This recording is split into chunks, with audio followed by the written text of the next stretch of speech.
عید الاضحی ایک خاص موقع ہے جب مسلمان قربانی کے ذریعے اپنے ایمان کی تکمیل کرتے ہیں۔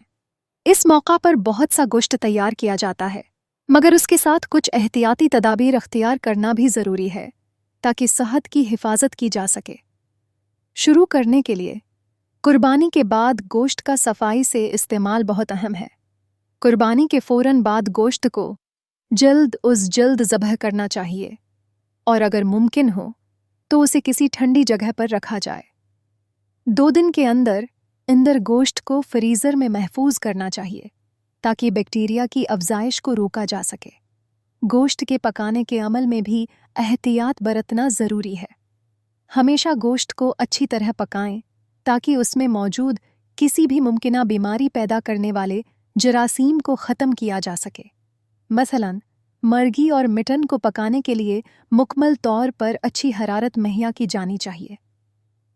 اگر کسی وجہ سے گوشت کھانے کے بعد طبی مسائل پیش آئیں، جیسے کہ دست، قے یا معدے کی خرابی، تو فوری طبی مدد حاصل کرنی چاہیے۔ گھر پر کچھ ابتدائی علاج بھی کیے جا سکتے ہیں، جیسے کہ ادرک، الائچی یا دھنیا کا استعمال، جو نظام ہاضمہ کو بہتر بنا سکتے ہیں۔ اس کے علاوہ پانی کی مقدار کا خیال رکھنا بھی بہت اہم ہے۔ عید الاضحی کے موقع پر لوگوں کی جانب سے گوشت کی زیادہ مقدار کھانے سے جسم میں پانی کم ہو سکتا ہے، لہٰذا دن بھر میں زیادہ پانی پینا چاہیے۔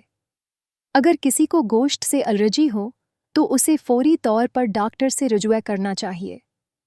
وہ متاثرہ شخص کو الرجک ردعمل کی شدت اور علامات کی روشنی میں مناسب علاج فراہم کر سکتے ہیں۔ یاد رکھیں کہ عید الاضحی پر ہر ایک کی صحت پہلی ترجیح ہونی چاہیے۔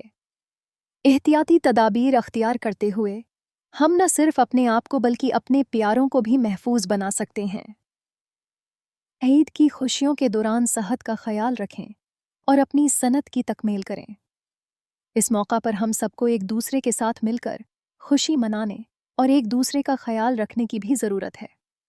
عید الاضحی کا پیغام قربانی اور تعاون کا ہے، جو ہمیں صحت مند اور خوش رہنے کی ترغیب دیتا ہے۔